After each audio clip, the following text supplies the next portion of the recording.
Let this define you. Life's challenges can derail you from your destiny and purpose. We're here to remind you that getting knocked down, no matter how hard, can be the starting point of the best days of your life. Do you believe that your failures can define you in the best way possible? Listen in on Patrick McMullan's conversation with inspiring people who have proven it can. On this week's episode, we have the pleasure of talking to David Nour, CEO of the Nour Group. Nour Group empowers global P&L leaders to become aware of and leverage their most valuable assets, their portfolio of strategic relationships. They work with leaders and teams who are competent, capable, and have constructive intentions. Listeners will greatly benefit from David's independent, agenda-free voice that brings prudent candor to unique challenges and opportunities. Enjoy. Well, David Nour, best known as Nour. This is called Let This Define You, and it's the story behind the personalities of Break Time University. And I think of all the people I know, one of the most amazing personalities is the guy known as Nour. And what's so fun is we went all the way across the globe to meet. Remember those days? Indeed. It's good to see you. It's great to see you. So your story, it's amazing because I'm just drawn to you because of a guy that it comes from a very humble background, and you just defined a life that's extraordinary. Tell everybody about it. Yeah, very kind of you. So for your audience, originally from Iran, born to middle-class teachers. The old regime had an exchange program, and in 1972 we went to Kuwait, and they taught in schools there, and regime change happened. They canceled that program, called all these teachers back. And my parents at that time had this foresight that there wouldn't be a whole lot of future for me in Iran. So we've got a couple uncles in Europe. They said, no thanks. A couple of, 3 in the U.S. 2 of them said, no thanks. One of them said, we'll take them for the summer. So I came in May 23rd, 1981 with a suitcase, $100, didn't know anybody and didn't speak a word of English. As you know, I literally landed JFK with a badge around my neck, put this kid on an Eastern airline flight to Atlanta, and he doesn't speak a word of English. So I came and lived with an aunt and uncle that I hadn't seen since birth, and initially it was just going to be for the summer. And then my aunt's American. She basically convinced my uncle that if you send him back, might as well be a death sentence because Iran was enthralled in the Iran-Iraq war at the time. Right. So I finished high school here, got my Eagle Scout here, grew up in Atlanta. Undergrad, I started in engineering, electrical, because my parents wanted me to. Quickly figured I didn't want to, do circuit design rest of my life, so transferred to business and got into sales, selling PCs, 286s, if you remember those things back in the day. Yes, I do. That's crazy, selling PCs. Yes, and that became, inside sales and outside sales and major accounts and national accounts. And then I saw guys, driving nicer cars and wearing nicer clothes, and I want to know what they do, and also wanted to extend my business acumen. So went and got an MBA at Emory, got grad school, and went into consulting, and president of a company in New York. We raised a round of funding, merged and sold that business. Then I spent several years on behalf of private equity firms, going out to portfolio companies and working with them. You've met my lovely bride. The woman is a saint. She is a saint. Think about likewise. We both have wives. I don't know how they say out-kicking the coverage. I know I did. Right. And your wife's a gem. Yeah, she is amazing. Wendy's amazing. So we just celebrated 27 years married. Congratulations. Cute, 2 grown kids. I'm blessed beyond measure. And went back to Atlanta. Couldn't find anything I got real excited about. So Wendy's like, what do you want to do? I said, listen, I've been on my own, 2 or 3 times, and, I think I want to do that again. And she's like, go for it. I said, honey, you might be poor for a while. She's like, that's okay. Go for it. I want you to be happy and excited about what you're doing.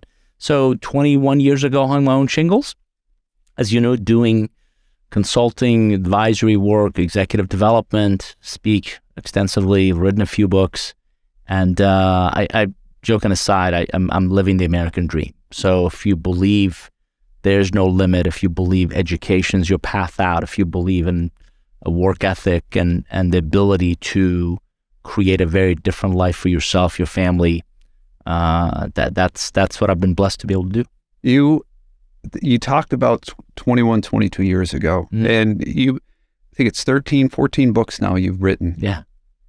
There has to be a time where there is a moment where you said, this is where it started, it took off, where you said, I'm onto something. Remember that time? I do. First glimpse of it was in my consulting world. So if you think about consulting, everybody's going to say they have great people. Everybody's going to say we have our own methodology. Right. People who win consulting engagements, they have a better relationship than those who don't. Mm-hmm. So I saw, again, McKinsey's and BCG's and Bain's of the world build great relationships with the executives and the boards. And when they had a need, they would bring in those names. Right. Not only they had the brand, but they had the relationship with the partners. Right.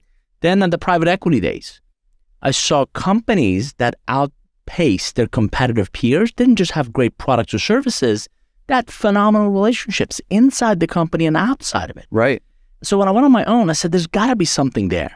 And I wrote in one of my first books, I didn't get it then, but I certainly get it now, that my dad walking me through bazaars of Iran on our Friday errands, he didn't just have a list of things mom wanted to make or things he needed around the house. Dad also made a relationship list. Yes. And he made sure we stopped and visited with key, whether it was an influential politician or a plumber that he needed at the house, he made sure we stopped and visited and had tea with. And at a young age, you're like, come on, Dad, I want to go have ice cream, or I want to go play with my friends. Right. And it was teaching me that regardless of what any of us do, we're all fundamentally in the relationship business. And I learned at a very young age. And then you come, and if you've lived abroad, if your audience have lived abroad, worked abroad, you kind of realize that the rest of the world builds relationships first from which they do business. Regrettably, now as Americans, or even I'd say Westerners, Patrick, we're so focused on the business part that if and only if the business part works, we'll think about building relationships. Hence the disconnect when we go into places and people don't look like us, sound Right. like us, or come from our backgrounds. So the impetus for my business was what I call a listening tour. I went to 35 executives I liked, I trusted, I respected, and I asked 2 questions. What do you believe I do exceptionally well? Mm-hmm. And where do you believe are my growing edges? And the consistent input on what I do well was, I'm paraphrasing, they said, you network better than anybody we've ever met. If you can teach other people how to do that, you'll succeed. And the growing edge was, you're the classic vision guy, build the vision, surround yourself with others that can kind of come along with you and execute. Right. So I said, let me go figure that out. And I started to work with, different size companies, as you know, and sure and behold, there's a need for help us become better at building both internal and external relationships. And that's become the epicenter of my work for the last 2 decades. And I've known you 6 years plus now. And folks, so you understand is what he's talking about right here is the facts. Every time I heard you speak in Dubai, I've gone with you on road trips. I was just with you 2 weeks ago. I can't wait to talk about fly fishing because I have to say is this past weekend, trout streams, okay, Patrick, it's calling me. Love it. But relationships, and it's as you said, it's the center of what you do, and I've learned a ton about that. As you actually just redefine the whole process.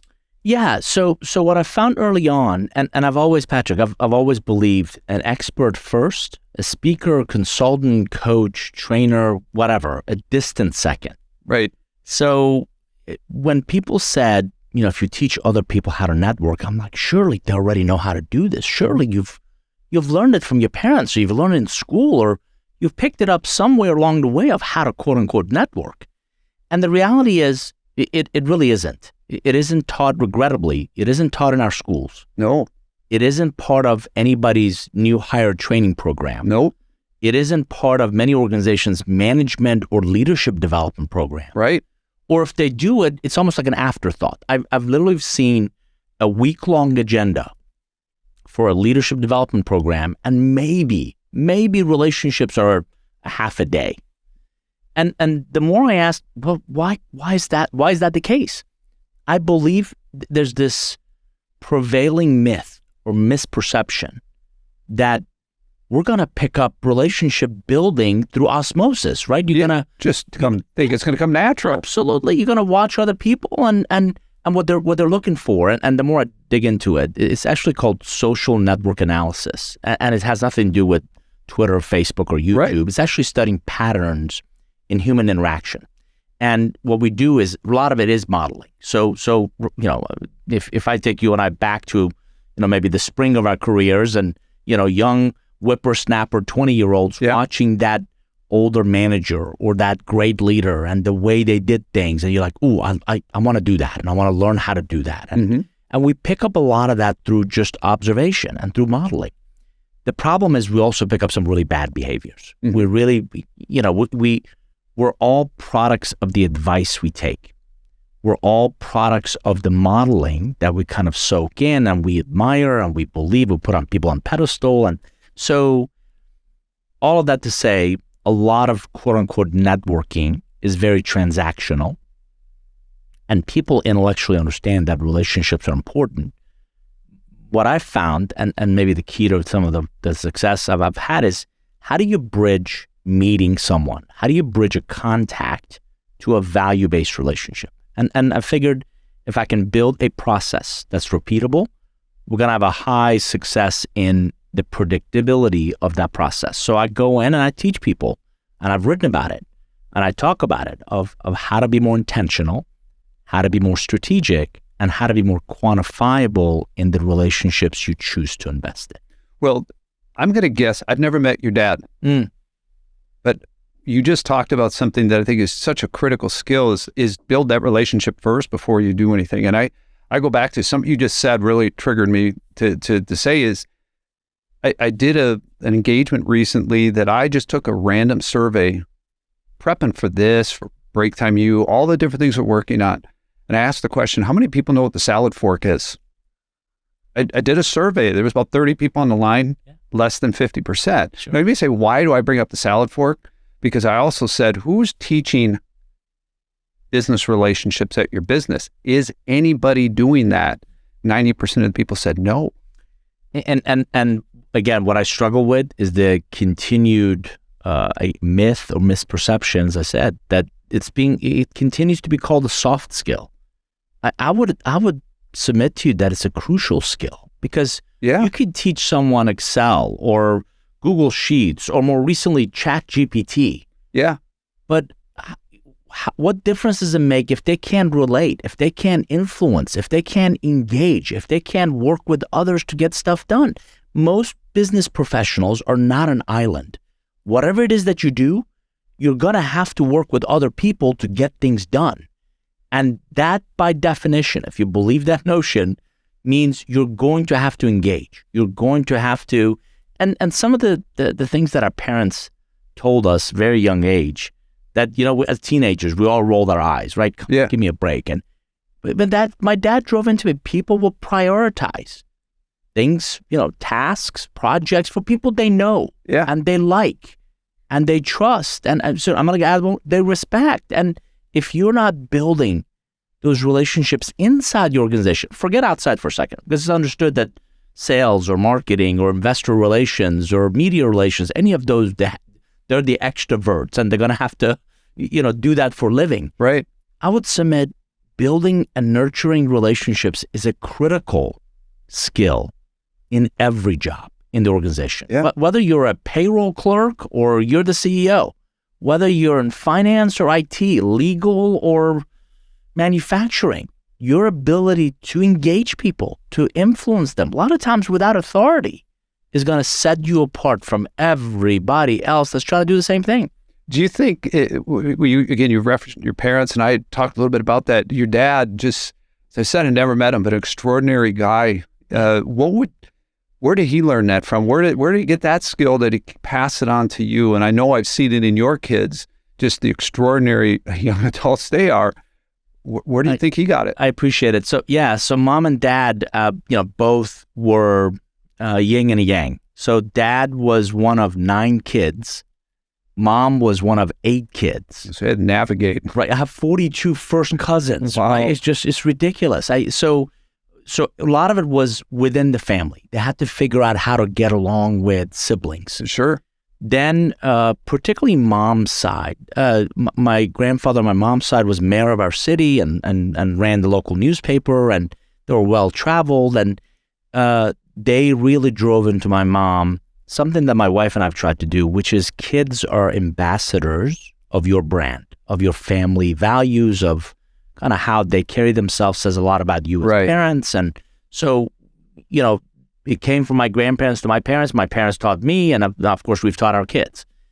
More importantly, Dad figured out that to level the playing field, and this is something that I bring to maybe smaller companies or not as well-known companies or even our own firm, right? I full disclosure, I cannot on a consultant engagement compete with a McKinsey. Sure. They have the brand, they have the army, they have the on and on and on. What I can do is build a phenomenal relationship with that CEO that says, yeah, McKinsey or BCG or Bain, these guys have their place, but wonder if there's an interesting opportunity to bring Nour in and his team in to help us do something they either can't or pick up where they leave off or whatever the case may be. So Dad figured that out. Dad figured out as a teacher, you don't have the funds, you're not the big donor to contribute to politicians and get time with them. And so he leveraged the relationships and he connected the dots to figure out who do we need and who do we know and how do we, and that's exactly what I've done. I've packaged that idea into the relationship currency roadmap. What are you trying to get done? Who do you need? Who do you know? How do we connect the dots with value add? And I picked that up from Dad. In those lessons, here you are today, and even I was with you 2 weeks ago, you're still teaching those lessons.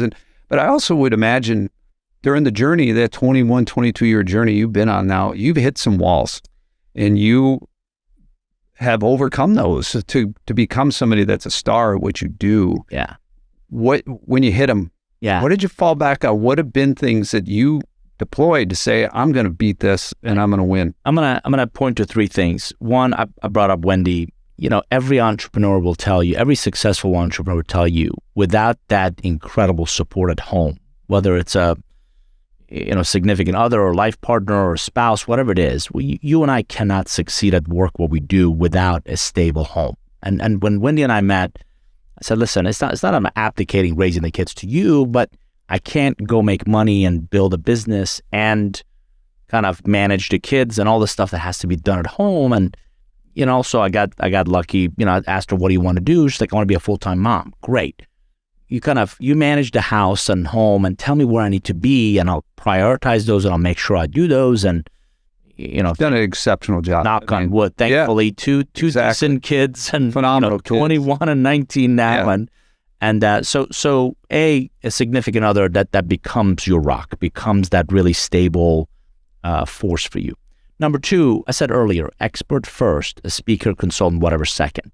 So I committed, when I went on my own, I committed to be a student of business relationships. And I think you know this, I've read 136 books on business relationships. Mm-hmm. So I don't ever want to regurgitate my position. I want to be able to defend it. So I always went back on, okay, what do I know? What have I tapped into? Where have I seen this challenge before that I can apply that knowledge or expertise in?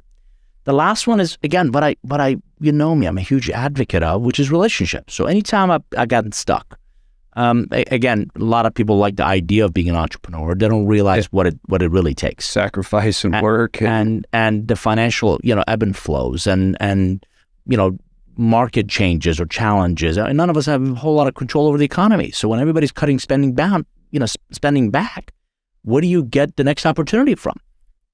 The global pandemic hits, right? I was coming back from, quick story, I was coming back from Mexico, my kids' spring break. And Patrick, they're shutting the airports down. Right. And I speak 50, 60 times a year, and I travel a lot for consulting work. And it just dawned on me, I'm not going to get on a stage anytime soon. Nobody's going to want me in their building. So how do you deliver speaking engagements and consulting engagements when you can't travel, when you're not going to them? So I came back and I doubled down on digital. You've seen my office with the digital camera and monitors and high-speed internet access. And I said, okay, I got to figure out how I do what I do remotely, like most of us did. Number two, I literally made a list of my top 100 business relationships. And I started calling them. And I wasn't selling anything. I just literally called and said, what are you seeing? What are you doing? What are you hearing? What are you struggling with? Tell me what your challenges are. Tell me how can I help? And you remember people looking for PPEs, right? The masks and the gloves and all that. Other people had extra, so I put them together. Some people like travel were cutting back and shutting hotels down. Nobody was traveling. Right. Other people can't find enough people manufacturing and trying to get, all those other things out. And so I put those people together. So I think it was about 90 days. All I did was just put people together. And you're a friend.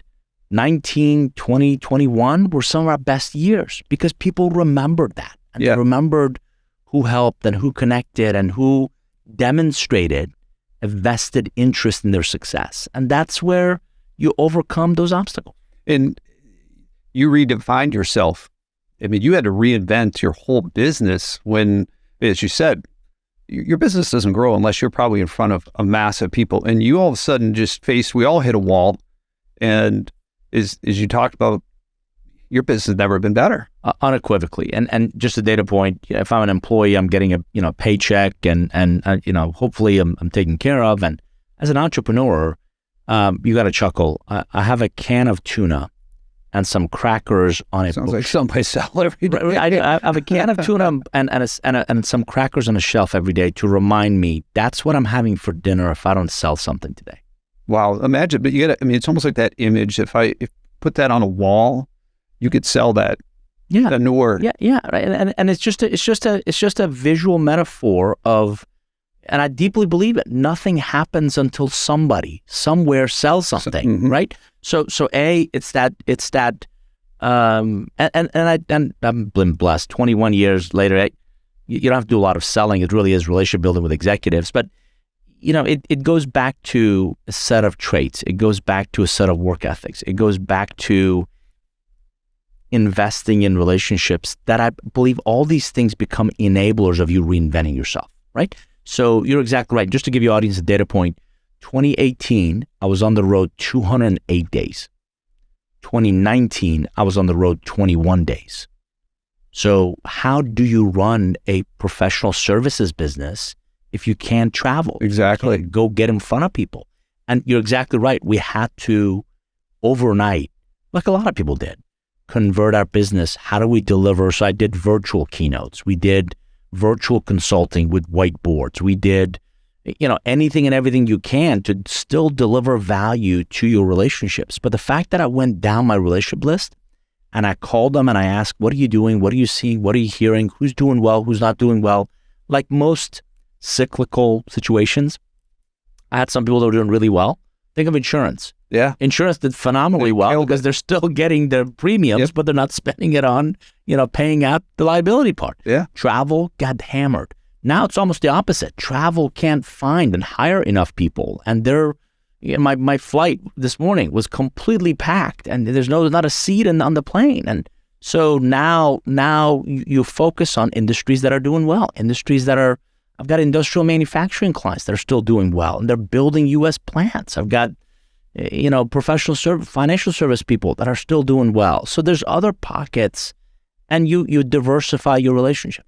Well, I want to have a little fun for a second because you also changed how you taught. A couple of weeks ago, I came to northern Georgia and me and fly fishing and even fishing period don't exist. And all of a sudden, a few months back, you reach out, you say, I'm doing these retreats. Yep. And you're applying lessons of on the river. Sure. To defining even your personal brand. I have to tell you, at first, I even admit, I can say it right here, there's no butt kissing here, team. I was like a little skeptical. Right. How the hell is he going to do this now? You completely blew me away with the lessons from the river and fly fishing into building a personal brand, your business brand. Tell us about it. Yeah, very kind. So again, I said earlier, expert first, whatever you decide to deliver from that, a distant second. So a cup of really bizarre instances. One, I added for a lot of those 20 plus years I've been on my own, right? I've used other people, but it's been a solo practice. Sure. So 18 months ago, I decided that I wanted to expand and add others and build something beyond just me. So I added a partner. And as you know, Jen is an avid fly, she's an avid angler. And by the way, captain of the U.S. women's fly fishing team. No. Right? I didn't know there was a thing. I had to actually look it up. Like, is this legit or is she making this up? And I went on a couple of trips where she was guiding, her clients and other things, and I just kind of tagged along, and she put a rod in my hand, and I started to learn how to cast, and what I experienced was something very unfamiliar that I didn't know how to do. It is really difficult to be bad at something as an adult, but if you have the courage to try new things, that's where that growth mindset is going to come from. That's where you really are like, you know what, with repetition and persistence. And I think I told you the first time I cast it, I hit myself in the forehead. And you learn how to overcome those obstacles. Right. So the more I thought about it, the more I learned, and I've become a student of fly fishing. So I've been to several fly fishing shows, and I think I've been on like now 7, 8, trips. And I figured out, you start to include in your conversations, I figured out a couple of clients go, and I've been with them several times. And I took a group of Emory, classmates from 20 years ago on a trip. And what it dawned on me was my experience wasn't it wasn't an isolation. It was an isolated event. Most professionals, haven't been. They don't know what to do. They don't know about the equipment or the lingo or any of that. And then it dawned on me: does our best learning does it have to come from a classroom?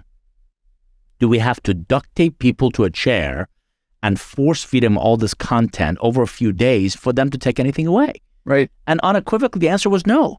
So then I said, what if we took and replicated this experience? And you heard Jen say, fish don't live in ugly places. They don't. Right. Yeah. So you came to some beautiful country in North Georgia mountains, and God's country. It was in August, amazing. August, we're going to Montana, which is another gorgeous country. If you're thinking about it, stop thinking. Just sign up. Nourgroup.com.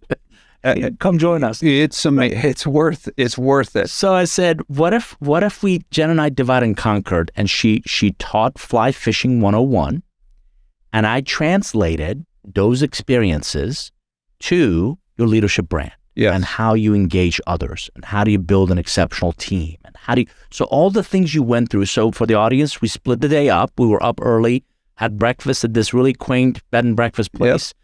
We were on the river, by 8:30, 9 o'clock, and we casted, we fished up and down this river, this gorgeous, private waters, and looking for rainbow trout and brown trout and all kinds of fun fish. And then we sang Smooth Operator. There you go. There you go. We won't go off on that tangent, but we might laugh all morning about that one. It was great. And then we came back to the bed and breakfast. And as and I said, how was the experience? What worked? What didn't? And as you and the other participants shared your experiences, I tied those back into, yes. Here's what I really want you to think about. What if you did this back? I wonder who else on your team is struggling to do something that you're having difficulty understanding. Why are they having a problem with this? And are you creating an environment where people can learn and reinvent themselves? And are you creating a safe environment for people to fail at something? Because again, ever since we were kids, driven into us, failure's bad. Don't fail. How are you going to learn if you don't figure out? And as memory recalls, you had a much better second day. Oh, I was the second, even the afternoon. It was like shooting fish in a barrel. I mean, it was boom, boom. And we're not talking small. We're talking some. Yes, we have some flex pictures, we like to call them, of Patrick catching some gorgeous fish. But that's an example of, so we're repeating it in August. In January, we're going to go to Jackson Hole, and we're going to do winter sports. Same thing. If you're willing to put snowshoes on, which a lot of people have never done that. Exactly. And go out in some cold temperatures and figure out how to connect the dots and get to the location you try to get to. And so will that, again, I did a rod. We've all seen pictures of dog sledding. Most of us have never gone mushing. And so if you learn how to do that, can you control some equipment very differently? And so all of these, we call them learning expeditions. We get you out of the office. We get you out of the business. You get out of your comfort zone. Thankfully, a lot of these places don't have reception, so you can't be on your phone texting and calling and whatnot. Your cell phone becomes a paperweight. There you go. And we tied those outdoor experiences into phenomenal leadership development opportunities. And so far, it's been knock on wood, it's been really well received. It was great. One of the things that I took out of that was brand development. Mm-hmm. What does a successful brand, a personal brand, business brand look like to an expert like you? Yeah, it first and foremost, it has to be authentic. Patrick, we get fed so much BS throughout every day that by definition, we've just all become really reluctant in believing people and believing others and believing, and it doesn't help leaders when they say people are our most valuable asset. And first, economic, hard times, and we're going to lay off a whole bunch of people. And it's not congruent. It's not consistent. So one is authenticity. Two is believability, right? So if you tell me you're a servant leader and yet you walk around and you're basically barking orders at everybody, that's not congruent. That's not consistent. Servant leaders don't necessarily tell, they ask. How can I help? What obstacles can I remove out of your way? Sure. What do you need? What do you need to get the job done? We talked about the upside down pyramid. Right. Most organizations have an org chart where the CEO's at the top and it's leadership royalty. Let's roll out the red carpet and the balloons and the stage and the flowers. And real leadership is the upside down pyramid where the CEO is actually at the bottom. And deeply, he or she believes, I am here to remove obstacles out of your way so you can do the job that we need you to do to succeed. That's what servant leadership is. That's how servant leadership shows up. That's how servant leadership models the right behaviors. So it's authentic, it's congruent, it's consistent, and it's really forward-thinking. It's really, really thinking about the best version of the individuals. How do we get through these individuals a really well-defined, well-formed team? How does that team contribute to moving the organization forward? Amazing, something that you taught, and it seems so basic, but you just posed a few questions. One of the lessons, and it's written down right on my desk at home, ask better questions. I almost feel that one of the biggest weaknesses people have is they just assume. They assume you know. I even run into this in the last week, the last couple of days, where you just assume. Assumptions are terrible, and you ask better questions. Elaborate on that for the listeners, because at the end of the day, to me, that's a make or break. Yeah, I've always believed it's best for every leader to convey their credibility to the questions they ask, not necessarily the solutions they provide. And by that I mean, we all want to be liked. We all want to be seen in a positive light. And so let me spend a whole lot of cycles trying to prove to you how smart I am. You sit there, you be quiet, and I'm going to fill your head with all kinds of mumbo jumbo of how well I know this product or service or company or industry or competitor or whatever. And if you've ever been around these people, it gets really boring really quickly. Sure. So I'm a huge believer of, what if we suspend with that need to prove how smart we are and simply just ask better questions? If you think of right now, all the rage is ChatGPT, right? It's going to replace jobs. It's massive amount of buzz. And if you think of ChatGPT, it's predicated on you asking better questions. Ask dumb questions, you're going to get dumb responses. Sure. Ask intelligent questions, ask creative questions, ask compelling questions, and it fuels kind of whatever it is that you're looking for. So that also applies in relationships. You want better answers? How you doing? Fine. What's new with you? Not much. How was your weekend? Good. That's not dialogue. That's monologue. Right? Yeah. Conversely, tell me about the top 3 things you're trying to get done this month or this quarter. Tell me what's most important to you. If you had, you and your spouse just won the lottery, what would you do with that money? Sure. You ask better questions, you start to peel back what people really care about and what people want to spend their time and effort on. And it isn't some damn spreadsheet. It isn't some next task. It's typically family. It's typically friends. It's typically things that gives them joy. It's typically opportunities for them to learn and grow personally and professionally. So I coach every professional. Maybe suspend with the solution or ideas, or let me tell you how we should do this. And hey, what do you think we should do? And how do you think we should do that? And what if we did it this way? And it's amazing what happens in that environment when you ask better questions and the responses you get. Well, I've been to many seminars, retreats, different things. And I remember actually back my prior life is I remember sitting there in this meeting and they asked me to speak. And I said, I'm going to go last. As long as I get to go last, I'll talk as well, because we were crushing everybody in our business. And I said, here's the challenge with most of you. The difference between your operation and mine and why we're successful and you're trying to catch us is because the reality is I'm going to take what I learned here and go apply it. Now, last week, since I was there, I do find myself. So all of you listening, challenge yourself. Don't just say, well, that's not me. Take every lesson that you learn. And I love to take notes. It's how I look at everything. Reread them. Challenge yourself. How do you get better?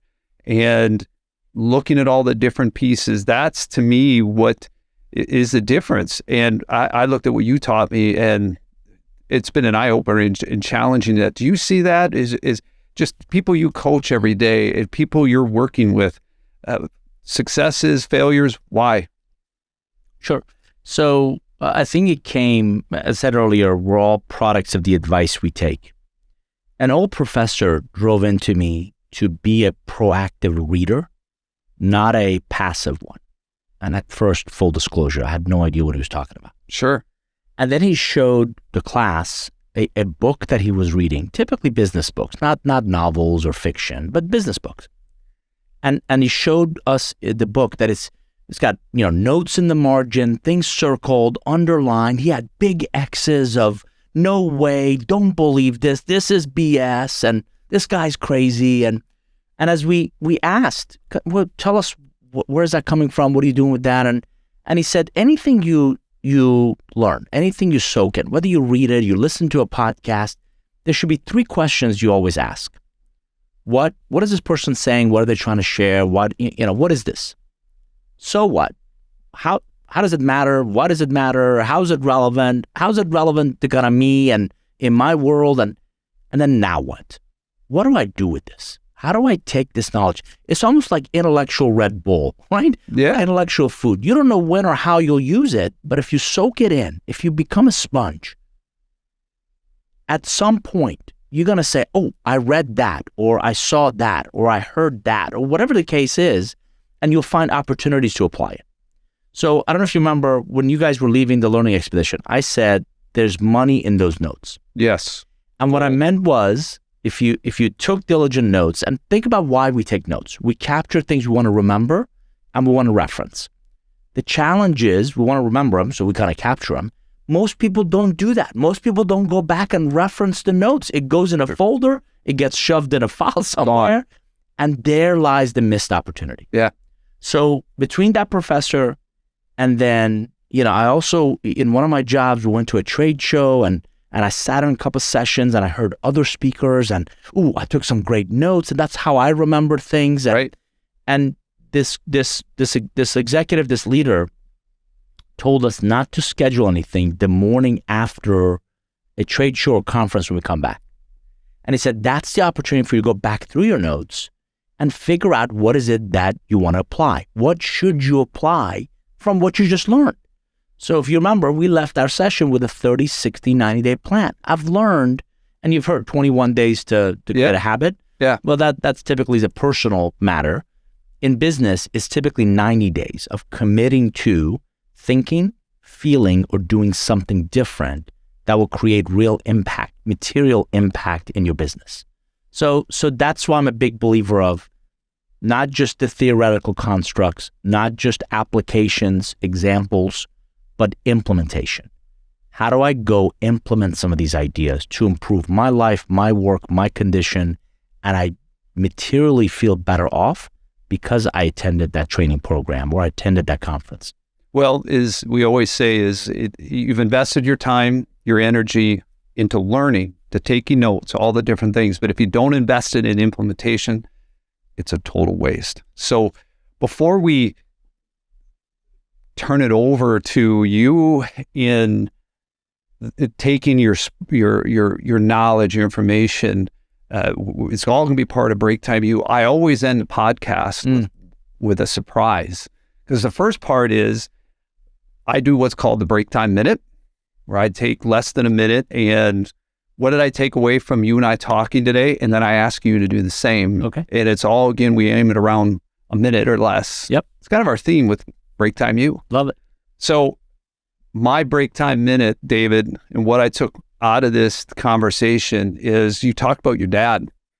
You talked about that he made relationships with the plumber, the CEO, the teacher, the principal, the next door neighbor, everybody. I actually firmly believe part of the disconnect in our society today is we don't even know our neighbors. Most people do not even know the people that put their heads in the pillow less than 100 yards apart from one another. When I was a kid, I grew up, I knew everybody going every which way for 5 miles. Sure.